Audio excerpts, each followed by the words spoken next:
కేసీఆర్ లాగా భూములు కొల్లగొట్టే ప్రభుత్వం మాది.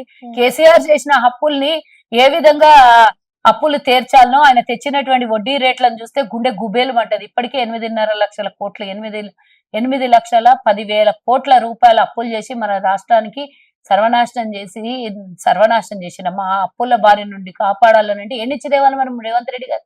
ఒక మాట చెప్పండి.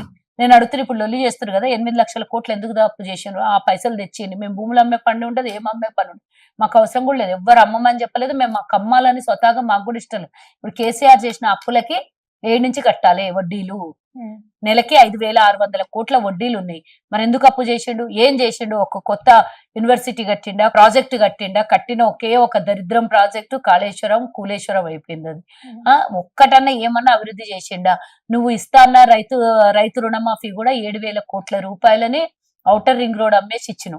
నువ్వు సొంతంగా తెలంగాణ ప్రభుత్వ ప్రజలు తెలంగాణ ప్రభుత్వానికి చెల్లించినటువంటి ట్యాక్సుల రూపంలో వివిధ రూపాలలో వచ్చిన డబ్బంతా ఏమైంది?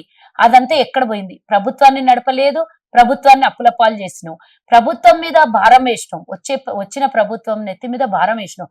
గతంలో నీకు అప్పులు ఇచ్చింది 92,000 కోట్ల రూపాయలు. కానీ ఈ రోజు నువ్వు తీరా 10 ఏళ్ల తర్వాత తిరిగి చూస్తే 8.5 లక్షల కోట్ల అప్పు చేసినావు తెలంగాణ. ఏం చేసి ఈ అప్పు తీర్చాలి చెప్పు? ఏమన్నా రేవంత్ రెడ్డి ఏమన్నా నోట్లు చెపాయించే మిషన్లు ఏమైనా పెట్టిండా? నువ్వు తీసుకొని పో, నెలకు వచ్చి నీ వాటి ఎంత, నీకు ఇవ్వాల్సింది ఇంత, కేసీఆర్ రుణం తీసుకున్నాడు అందరికి ఇస్తా అని చెప్పి నోట్ల కట్టలు ఏమన్నా ప్రింటింగ్ మిషన్ పెట్టిండా? ఎడికెళ్ళి ఇయ్యాలే.